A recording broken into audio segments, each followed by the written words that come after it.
Hey, what's up, everybody? It's Friday, Inside the Ties, episode, I think it's 89. Yeah. So this time we're doing it live, Friday, AHN ARCH times Housakicks Network. We try to drop some knowledge on you guys via the Inside the Ties episode. Usually I do it by myself. This time I got my partner, Tayib, Housakicks. That's the H in the AHN. And what we're getting into today is a quick discussion because, you know, Inside the Ties videos are not very long. So I'll start the timer, but I won't set the timer at 3.5 minutes like I usually do. At 5 minutes. And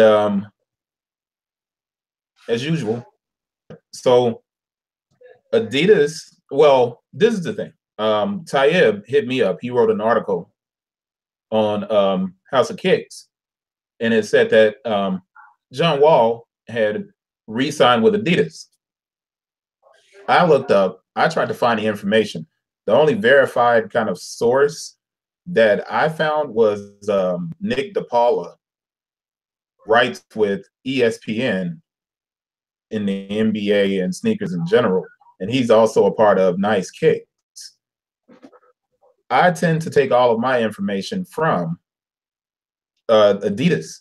So I went to the Adidas news site and looked it up and tried to find any information on John Wall re-signing with Adidas. And Adidas is very good about updating their Adidas news. And you know what? I think I'll put the link over here in the chat for you to check out. I couldn't find anything from Adidas. I don't believe anything until I see it from the brand. And I don't care how reliable a source is, brand, and I haven't seen anything.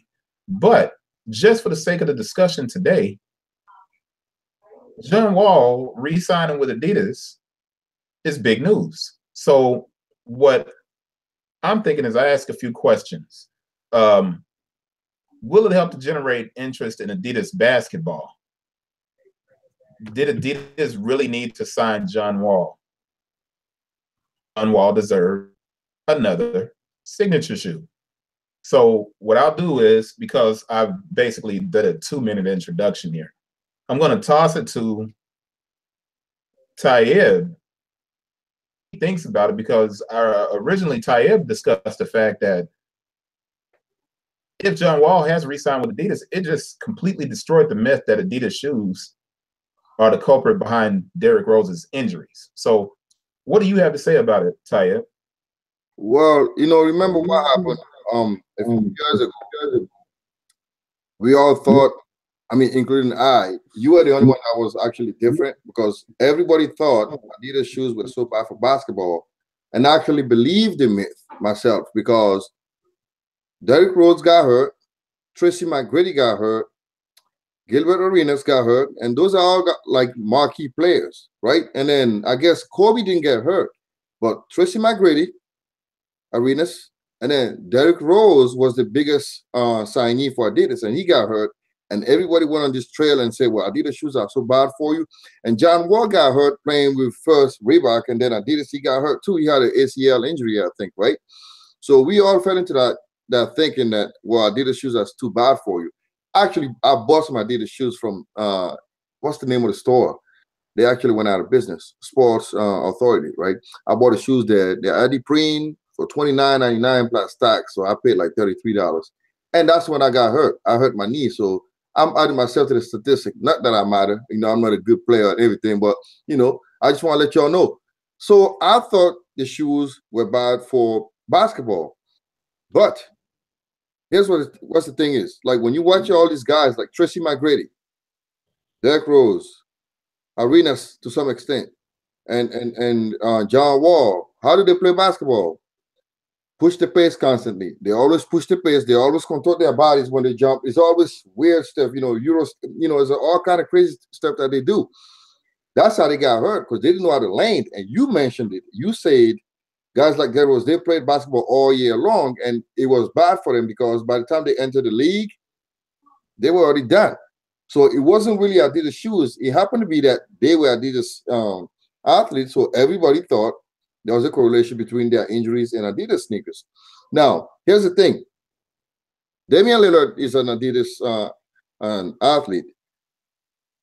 James Harden is an Adidas athlete. And you see how he plays, that Euro step that he does. He never gotten hurt. You know, he's wearing Adidas shoes and he's doing that night in, night out. Same thing with Damian Lillard. And I think what happens is this. To me, it's like when John Wall left, and you're going to chime into this. When John Wall left, he just fell into the same. Everybody thought he was going to sign with Nike. But I think what happened, he left at the moment where Adidas was like taking off. They had Kanye West jumping ship. He left Nike to Adidas. Then the NMD took off. So the combination made for a successful year for Adidas. My time is right now?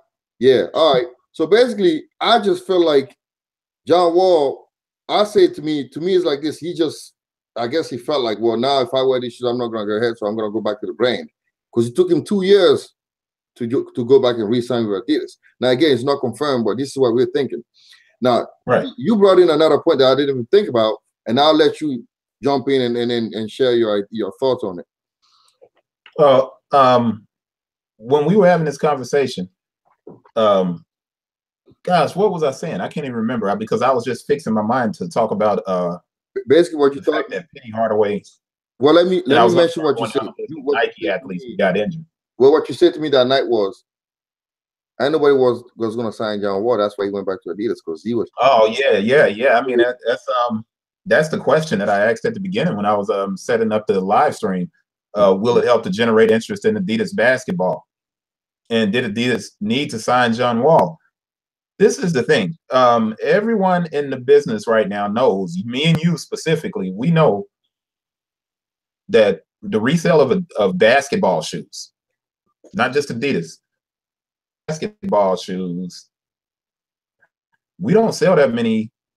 I sell Kyrie's and I sell Kyrie's. Man, that's it. I don't sell any other really basketball shoes. So I don't sell LeBron's at all. The Harden Volume 1. The Harden Volume 1 was actually a really good shoe. You can resell those. But the majority of footwear that people are buying now, they're not buying for basketball. In other words, it wasn't that John Wall wasn't a good player. It's that funny story, real funny story. And I'm going to try to get this in real quick. I had a cousin, and he asked my son what was his favorite football team, right? And that's a question we would ask kids because we're older. And my son's 16, right? My son was like, I don't have one. Now, if he would have asked my son, who's your favorite American Ninja Warrior? My son would have been like, yo, Flip Rodriguez or something like that. This. The reason we wore basketball shoes was because basketball shoes were all we had to wear. Signature basketball shoes, starting with Jordan and everything else. Even when we were wearing Puma suedes and Clydes way back as B-boys or whatever, we were wearing those shoes because it's all we had to wear. Now that there are more brands around, a basketball shoe for fashion. Not to buy basketball shoes for fashion. That means the idea of the signature shoe at this moment is pretty much dead. So when I asked if John Wall needed to sign, if Adidas needed to sign John Wall, in reality, Adidas could do a platoon ad for everybody that they have on their roster. Basketball is a brotherhood. The Adidas campaign that had Gilbert Arenas, Tim Duncan, and Kevin Garnett. I don't know if you remember that. Let me see. And we don't have that much time, and I don't want to be up walking around and stuff like that. But I'm gonna grab this. I got an old Bounce magazine, right? I'm walking around and moving. See this Bounce magazine, man, and it's got T-Mac on the back of it. And I don't know if it's on the inside. When you go inside of it, it's got Gilbert Arenas, man. That tells you how old this magazine is, right? But there was a campaign where they featured all of these different guys. Now, this is funny. This is funny. There's another ad in here, and it's a Nike ad, right? Who's that? That's Paul George. These campaigns that featured a bunch of different guys can use now. They don't necessarily need a signature player. LeBron deserves a signature. Steph Curry deserves a signature. Kevin Durant deserves a signature. John Wall does not deserve a signature. And you put John Wall on the line of Paul George, same thing. He doesn't need one. Paul George doesn't need one. The brands are overspending. They could be investing it in something else. Go ahead. All right. Well, you know, basically that's what I thought too. Because at first when you told me that Paul George didn't deserve a shoe, I was like, man, look, this dude is money. He can ball. You know, and then you told me now he didn't deserve a shoe. Nike shouldn't sign him. And I was like, nah. And then the next day, guess what happened? They signed him. And I kind of went back and I'm like, man, I told you. Now I'm realizing that you were right, because first of all, Paul George hasn't lived up to the expectations that the franchise thought he would live up to, because he's not like a KD. He's a good player. He's a great player, but he does not deserve his signature because he doesn't play. I mean, I love the guy. I mean, I love Paul George. He's one of my favorite players, but having a shoe, I don't think, because he's not living up to his expectations. He's not playing the way I thought he would play. He's not filling that void that KD created when he left. You know, so like you said, man, I don't think Adidas should have signed John Wall. Even though I love John Wall, I think it was like you said, a waste of money. Now that I think about it, but yeah. Maybe we don't even know if they actually signed him. It's just a speculation, so we don't know. But you were right on the fact that. And then what's funny is this: Nike's actually coming out with a Paul George too, which I showed you, and I was like, why are they even doing that? It makes no sense to me. But we're gonna save that for another topic, another time, because we run out of time here. Yeah, so, we got about a minute left, so we get to about 15 minutes. But we're gonna wrap it up. And this is the thing. Make sure everybody that made it this far into the discussion, man, make sure you guys go to the websites, AHN.com, Housakicks.com. We're sharing a lot of good information, man, and we don't want you guys to just be shoey, boy, all that mess. We don't want you guys to be that. We want you to be more informed and learn about the business, man. It's like, if you know you can shoot a dope video and tag a Nike rep instead of just shooting a video about the shoe and talking about the shoe, unless you're verifying authenticity and trying to check for fakes and stuff like that.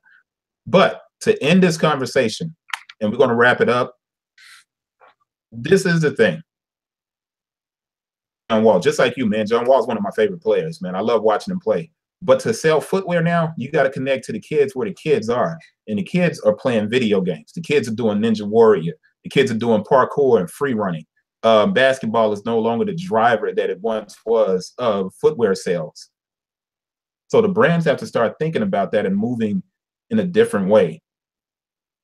I like John Wall. Does he need to get a new signature again? I don't think so. Words. Time up, right? Yeah, but any last words? That's it. I mean, unless you got something to say, I'm gonna wrap it up. That's it. I'm about to turn off the broadcast. Well, you know, basically you said everything, man. Not everybody deserves a shoe, and at this point, it's not the greatest idea. You know, they could be doing that. They could be using that money to do some better campaign and stuff like that. You know, because right now, man, like I watch basketball because I love watching basketball. 90% of the people I talk to, they watch highlights. They don't watch the game. And if you watch the highlight, you ain't even paying attention to the sneakers they wear. So that's your answer.